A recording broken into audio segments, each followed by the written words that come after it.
I enjoyed yesterday enormously, and there's no better way to start your day than with climate change. So thank you for coming for the first talks.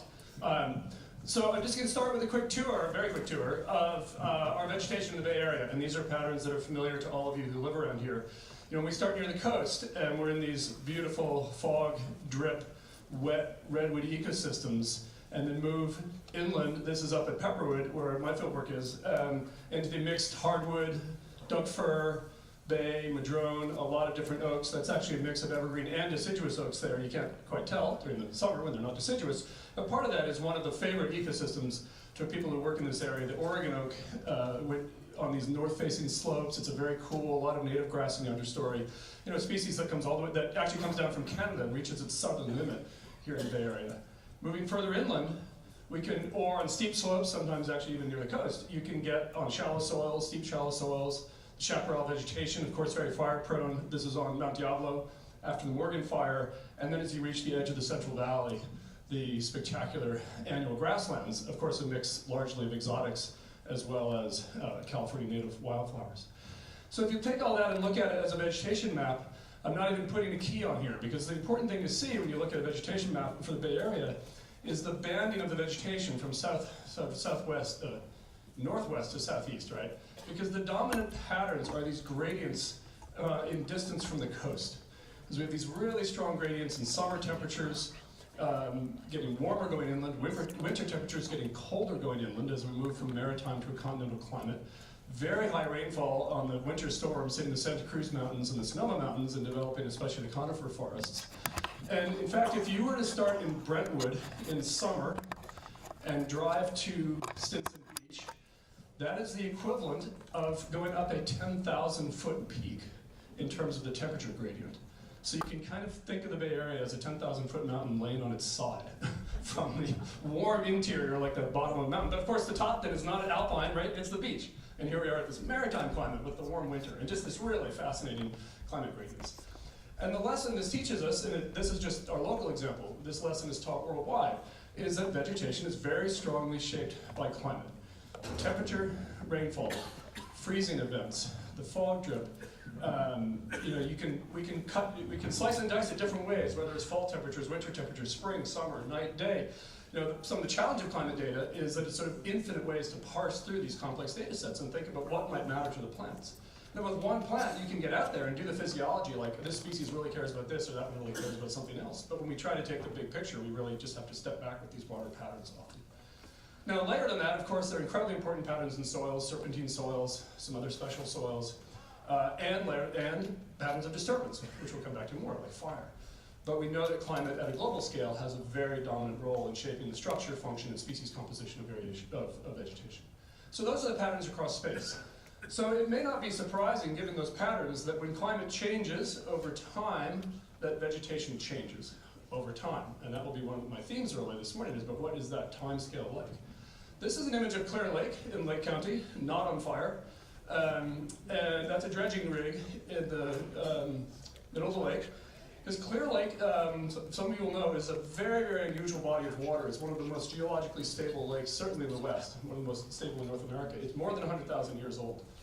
And because of that, it actually contains a very special pollen record. So the pines and oaks, which are all wind pollinated, pollen floats off the trees, drifts on the wind. Some of it hopefully lands on another tree to achieve pollination, but some of it just lands on the surface of the lake. And then it settles down and hits the bottom. And the next year, another layer of pollen falls and settles down. And the bottom of the lake then contains a record over thousands and thousands of years of the composition of the forests on the surrounding hills. And Clear Lake was cored many years ago by USGS. This is actually my colleague Cindy Louie. We're in the middle of an updated project to slice the cores even thinner at Berkeley to get a finer resolution record of those changes. But this is a data set that's been around for many years. So that data set goes back to at least 100,000 years, back to the last interglacial, before the last ice age. But I want to zoom into the last 20,000 years. So the dotted line there is the last glacial maximum about 17,000 years ago when it was colder. Now it wasn't a glacier around here, right? There were no glaciers in the coast ranges. There was glaciation in the Sierra and of course continental glaciers. But it was a lot colder, and look at that forest. It was mostly pines and other conifers. Actually some of these other conifers, and it's a range of cedars and other things that actually can't tell the difference between the pollen, so they're all recorded as one group. They're actually dominant through the ice ages. Then there's a spike in pine. That's kind of interesting. You know, is that like the disturbance of the changing vegetation? Because many pines are more early successional. And then the pines drop out. And over about 3,000 years, it goes from a pine forest to an oak forest. So if you were to walk into Yosemite Valley, or maybe a little higher, and see a great ponderosa pine forest, and someone said to you, this will all be an oak forest, that's a significant change, right? That's, you know, we all are attached to these landscapes, and we're attached to what they look like. And thinking about major vegetation shifting from one to another really alters the way we look at a lot of the landscapes. And this is what happens when climate changes. But the second message there is time. It took about 3,000 years, okay? So there's a lot of talk about climate change, and I'll talk more about it now in this century. But we have very little knowledge about how fast these changes can occur. We really don't know what can happen in 100 years. We know it can happen in 3,000 years.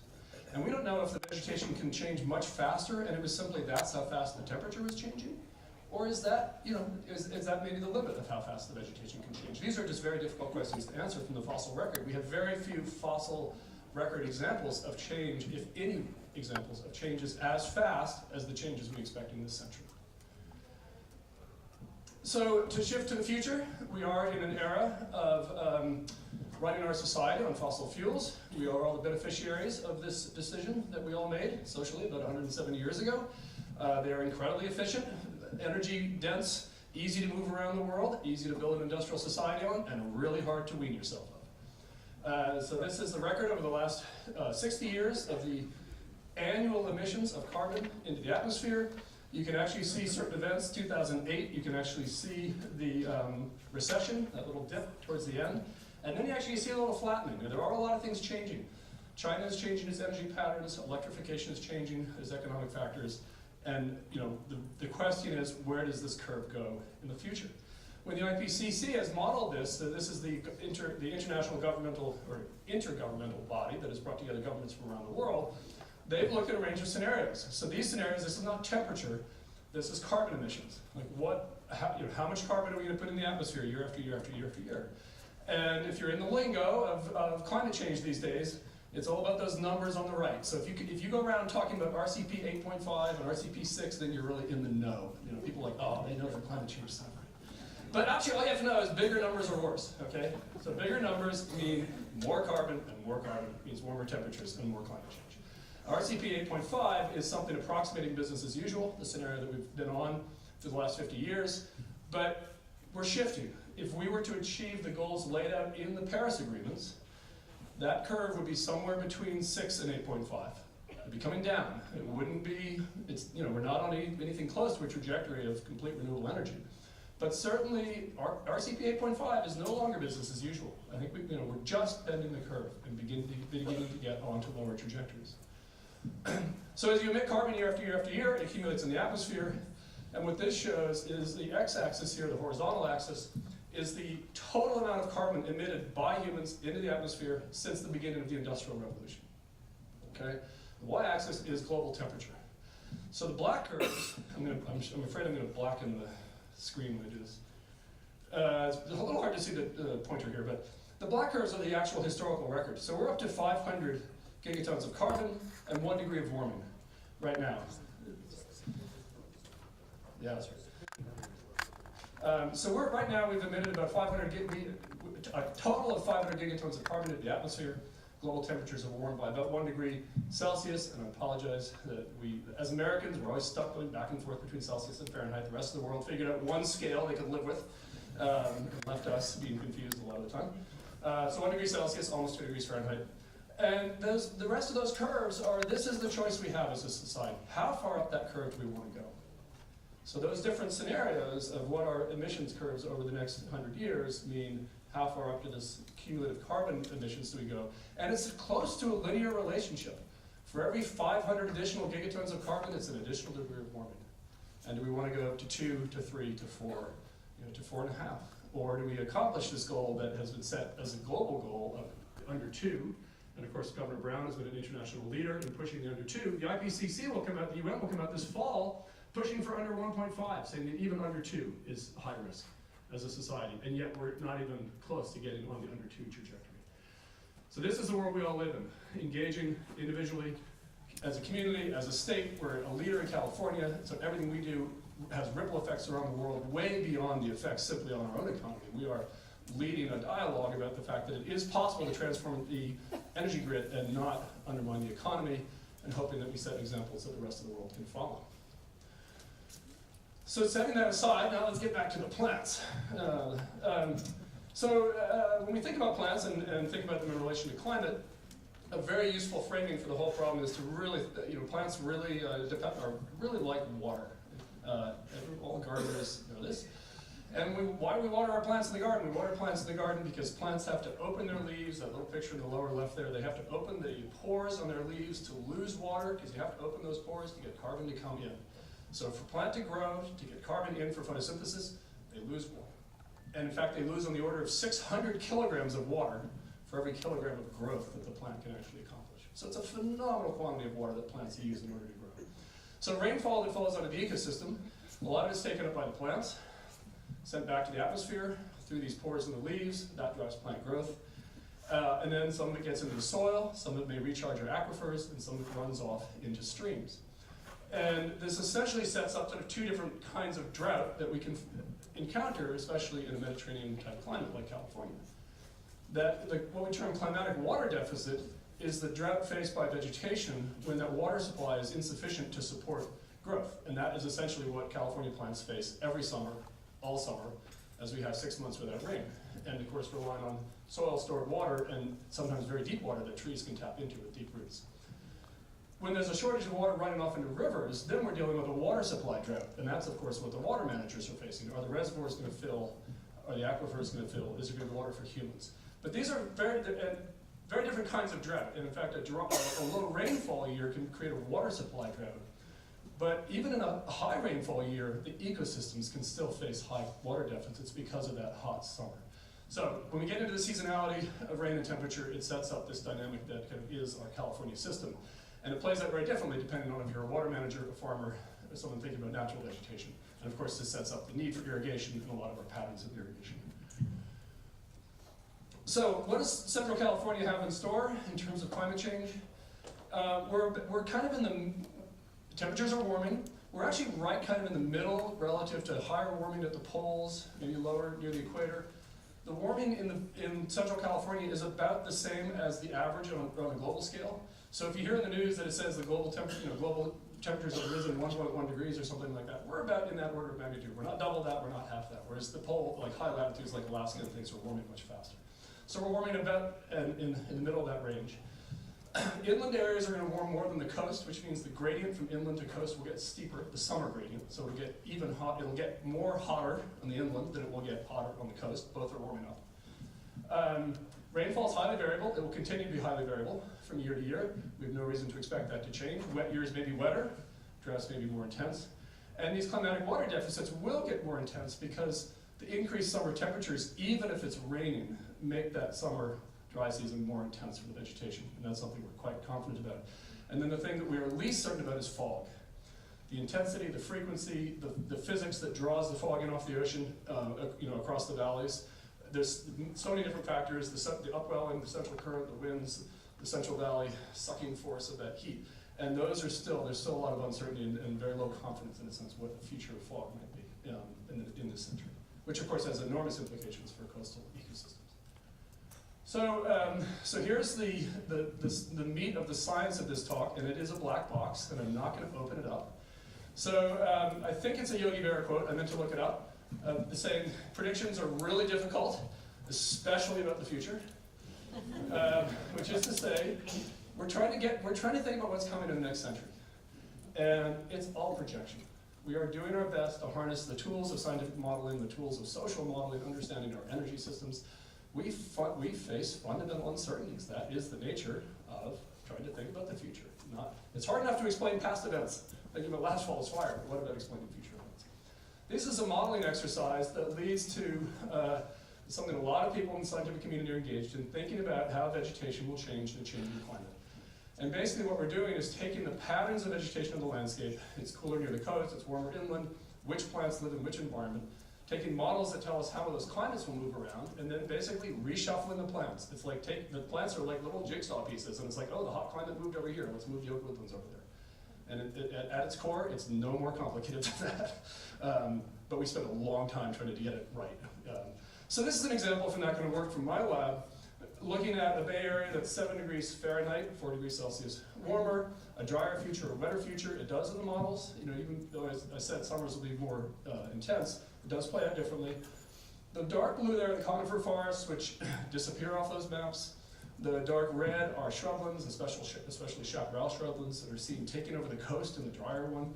The light blue are blue oak woodlands coming into the interior. These are massive changes. They're actually almost impossible to really wrap your head around. Like, can I actually imagine in 2050 or 2080 that the redwoods are gone and replaced by chaparral? And the answer is no, I can't imagine it. I mean, how do you turn a redwood forest into a chaparral shrubland, right? And this goes to this core theme. Maybe given 3,000 years, these things could happen, but what can happen in 50 years and what can happen in 100 years? And I think the main concern I have about the scientific community in this vein is that we turn out a lot of these models where we say this is what the vegetation would look like given a climate of 2100, but we don't know if it's the vegetation of 2100. In a sense, it could be the vegetation of the year 3000, right, in response to this climate change. So we have a lot of uncertainty. And there's 3 core reasons for this uncertainty about how fast things will occur. This is how I boil it down. One is the role of disturbance, ecological disturbance. I'll flesh out each of these. Another, the role of dispersal, and then the role of what we call demography, or the population biology of plants. So let me just dip into each of these. So disturbance is a ubiquitous part of all plant communities. It goes everything from a single tree falling down to 200,000 acres burning, to windstorms, tornadoes, waves by the ocean, sort of anything that disrupts plant communities, especially kills biomass, knocks over plants, and kills plants.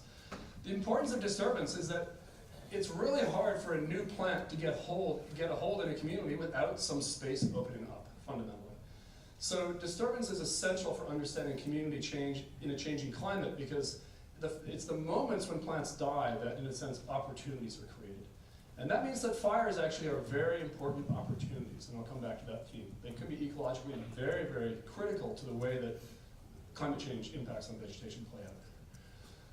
Drought is also a disturbance. It may not always be seen that way, but those 100 million dead trees, they're of course a cause for enormous concern if they burn, when they decompose and send carbon into the atmosphere, which now feeds back onto our climate problems. At the same time, that's a lot of land that something else is going to be growing on in 10 or 20 or 30 years. Will it be ponderosa pine replaced by ponderosa pine?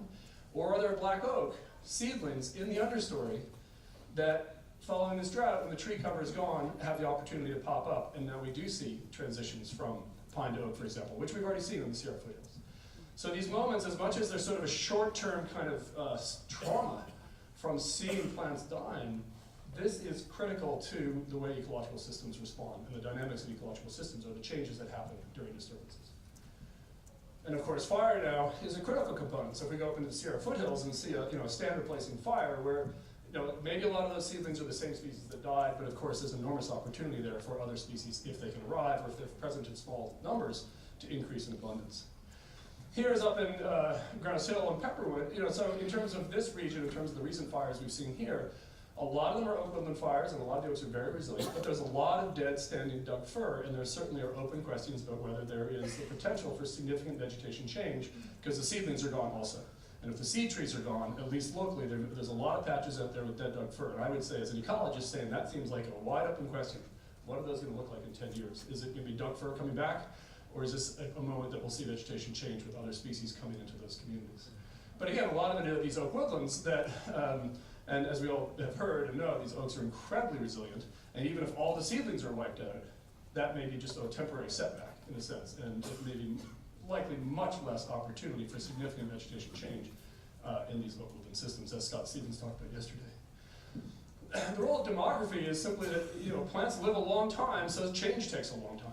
There's a term that's been coined of zombie trees, which is to say the living dead. You can have a species that is beyond its climate sort of envelope, and no seedlings are recruiting, and that species, in a sense, is dead.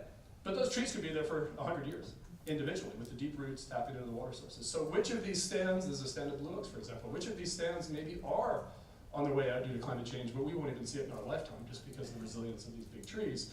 And on the flip side, when a new seedling gets into a community, we have to, a new seedling arrives, we have to wait 10 to 20 years before that is producing seeds of its own. So just the fundamental dynamics of population biology set the pace by which communities can change. I'll just give you 2 rules of thumb from our work. This is stuff that the science behind it is not fully published. So either you're getting advance notice, or it's just all wrong because we haven't worked it out yet. But we'll figure that out. But 2 rules of thumb, I think, for changes in the relative frequency of different vegetation types at a landscape scale. The vegetation on hot south-facing slopes, like chaparral, actually a lot of coast live oak in the Bay Area is on hotter slopes, is likely to do better in a hotter future. So which vegetation types are likely to expand? The hotter conditions on the landscape are the source of plants that stand to benefit in a hotter future, if you want to have one takeaway, or as a rule of thumb. The other takeaway is the species whose overall distributions extend down into hotter and drier locations are more likely to benefit when they're up here at the northern end of their range. And there is, we've done some modeling to back up what I'm saying to you here, but so coast live oak, for example, is something that goes all the way to Baja. And there's reason to believe that there's, as much coast live oak as we have now, there could be more in this area, whereas Oregon oak, which is at the southern end of its range, is likely to be one that faces climatic limits much more quickly from higher temperatures. And then finally, the role of dispersal. So if it's not just change, even at a local scale, but especially a larger scale, vegetation change may, if it depends on new species arriving, that is a slow, slow process. Most seeds don't go more than a kilometer. Most seeds don't go more than 100 meters. And it's the exception when you have an animal, for example, that can really carry things a long ways. And the long distance events are very rare, but very, very important. They do happen. Hawaii has native plants on it, and it's a volcano that came up out of the ocean. And it's a total mystery how the plants get to the middle of the ocean. If you give them enough time, they'll do it. But there's been millions of years out there. But on the scale of a century, how many of these long distance events are going to happen? And of course, some of the long distance events that do happen are the plants that have really high capacity for dispersal, often plants we consider weeds. But now let's stop and think. What trees or tall shrubs, habitat-forming vegetation, say inside the grasslands, could come up to, say, Pepperwood, this area, under a future climate? There's actually not that many candidates in the California flora. It's not like there's 5 more oak species in San Mateo County that could arrive here even by short dispersal. The only oak that's not in the region that could really be a significant part of this landscape is Engelmann oak, which is down in Southern California. So there aren't that many candidate species to come into this region, so we're much more likely to see rearrangement of the species that exist on the landscape now than a wholesale arrival of new native plants, and this is setting aside the question of invasives. So I'm going to wrap it up here. I won't get quite to the end. So the message here is that a lot of this modeling we do when we think about climate change and vegetation is sort of what we call an equilibrium. Like, once the plants equilibrate to a new climate, we could go from redwoods to shrublands. But the mechanisms of what has to happen for those changes to occur, the fires, the disturbance events, the dispersal events, the demography, that is much harder for us to really understand what the dynamics and the pace of change will be. And those mechanisms are the mechanisms where resource managers can be engaged on the ground. So the whole toolbox of resource management, in a sense, is getting at those ecological processes.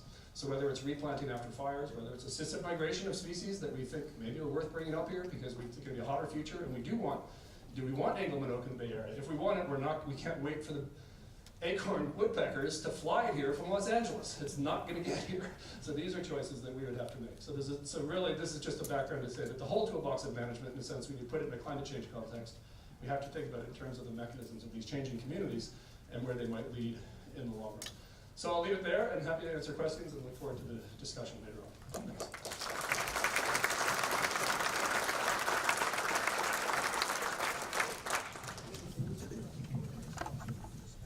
Great, so we can take a couple of questions, and you can work off the microphones that are in the aisle.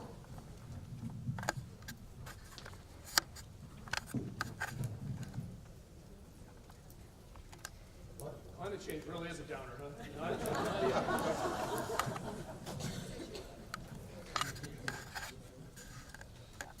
As you've seen, I'm not afraid to ask questions.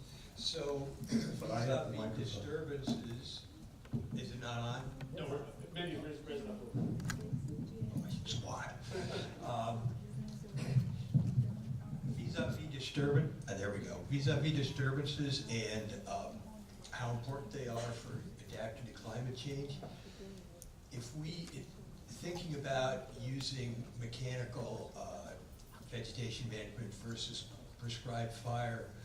Would prescribed fire then be selecting for more fire dependent and fire adapted species versus mechanical treatment? Yeah, so a question about mechanical treatment and prescribed burning and vegetation dynamics. And of course, I'll defer, we can, over the day, and there are lots of fire ecologists who can dig into it more. The most important difference will be whether you're triggering seed germination. So there's a small class of species where seed germination is triggered by heat and fire that might not come up after mechanical treatment, although sometimes the disturbance is enough. A lot of those are chaparral species, but the oaks, for example, the acorns are killed by the fire. The seedlings are killed by the fire. Acorns are killed by the fire. Mechanical treatment would certainly wipe out seedlings. And their entire mode of regeneration is to come up in the intervals between fires, get big enough to survive by respreading when fire comes through. So we can get into the weeds of which mechanical treatment and which oaks get through it. But a lot of the oak woodlands are probably, I might regret saying this, probably less sensitive to the mechanical versus burning difference, just with regard to that regeneration of the species. There's lots of other ecological differences we could get into. Chaparral will make a much bigger difference in terms of the effects on plant regeneration. And I'll just stop there because the next questioner is John Keeley, who knows a lot more about chaparral than I. I wasn't going to talk about chaparral, but I'm wondering, have you tried to look at projections for climate change in different seasons? Because I can well imagine for many species, what is really critical are temperatures in particular seasons. And probably the obvious example would be annual plants. Winter temperatures, very important. Summer temperatures may be totally irrelevant, and if the projections are driven by summer temperatures, it may be hard to predict what's going to happen to many of the annuals. So it's a great question, and this is one of the challenges here is linking the mechanisms of physiology with the statistical patterns on the landscape, because the models are driven by where do they live now and what's the climate in that place and where's that climate going without saying which one matters. The models don't really tell us which thing mattered in that pattern when we do it statistically. I think the most interesting example of that, but also the seasons are in there. It's not just mean annual temperature. There's the whole 12 months of temperature and the climatic water deficit that emerges from it and the rainfall stuff, and that's all in the future projections as well. But we're not parsing it out. We're not saying, hey, let's change just spring and not summer, right? I see. But this has been a pet project I've thought about for a long time in the Bay Area. Just stay with me for a minute here. It gets colder as you go inland in winter, but it gets warmer, right, in summer as you go inland. So as temperatures warm, a plant that doesn't like a hot summer gets pushed towards the coast.